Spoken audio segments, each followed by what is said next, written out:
Hi guys, good morning. How are you all today? So, we're just doing a quick recovery run, at least for 5 kilometers. We're done with 10 kilometers wave B yesterday sa Athena or Olympus Run Athena, and overall feedback was really good. Though marami nagko-complain about sa loop back. Before anything else, ito tayo sa harap ni Aguinaldo Shrine.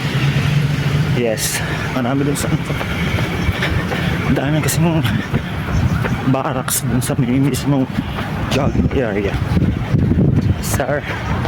So going back, actually maraming hindi happy sa loot bag ni RSRJ because ang laman lang is one bottle of mineral water and marshmallow. Pero for me, loot bag is just like a bonus. Maraming ng laman. What matters for me is yung experience sa run, and it was actually my first time joining that kind of huge event, and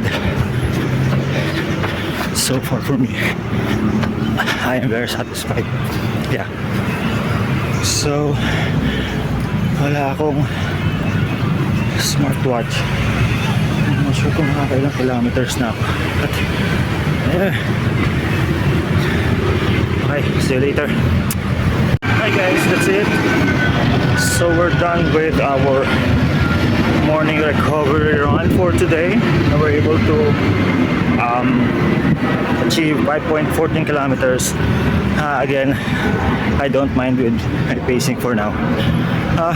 Alright, so last few more runs. Next run will be on January 11. That's third fun run anniversary under time trial, which will be in Baguio.